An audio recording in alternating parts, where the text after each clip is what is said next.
एक गाय घास चरने के लिए जंगल में चली गई। शाम ढलने के करीब थी। उसने देखा कि एक बाघ उसके तरफ दबे पांव बढ़ रहा है। वह डर के मारे इधर उधर भागने लगी। वह बाघ भी उसके पीछे दौड़ने लगा। दौड़ते हुए गाय को सामने एक तालाब दिखाई दिया। घबराई हुई गाय उस तालाब के अंदर घुस गई। वह बाघ भी उसका पीछा करते हुए तालाब के अंदर घुस गया। तब उन्होंने देखा कि वह तालाब बहुत गहरा नहीं था, उसमें पानी कम था और वह कीचड़ से भरा हुआ था। उन दोनों के बीच की दूरी काफी कम थी, लेकिन अब वह कुछ नहीं कर पा रहे थे।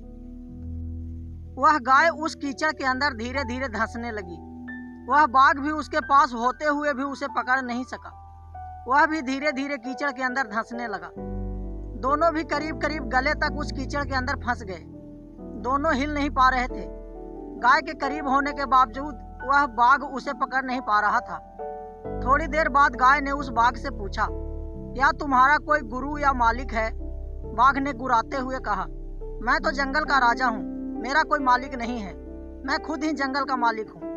गाय ने कहा, लेकिन तुम्हारे उस शक्ति का यहाँ पर क्या उपयोग है? उस बाघ ने कहा, तुम भी तो फंस गई हो और मरने के करीब हो, तुम्हारी भी तो हालत मेरे जैसी है।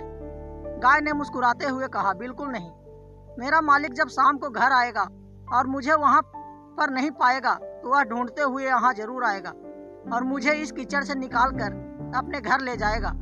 तुम्हें कौन ले जाएगा? थोड़ी ही देर में सच में एक आदमी वहाँ पर आया और गाय को कीचड़ से निकाल कर अपने घर ले गया। जाते समय गाय और उसका मालिक दोनों एक दूसरे की तरफ कृतज्ञता पूर्वक देख रहे थे। वे चाहते हुए भी उस बाघ को कीचड़ से नहीं निकाल सकते थे, क्योंकि उनकी जान के लिए वह खतरा था।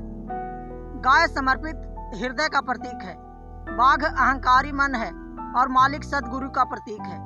कीचड़ यह संसार है और यह संघर्ष अस्तित्व की लड़ाई है। किसी पर निर्भर नहीं होना अच्छी बात है, लेकिन उसकी अति नहीं होनी चाहिए। आपको किसी मित्र, किसी गुरु, किसी सहयोगी की हमेशा ही जरूरत होती है। धन्यवाद।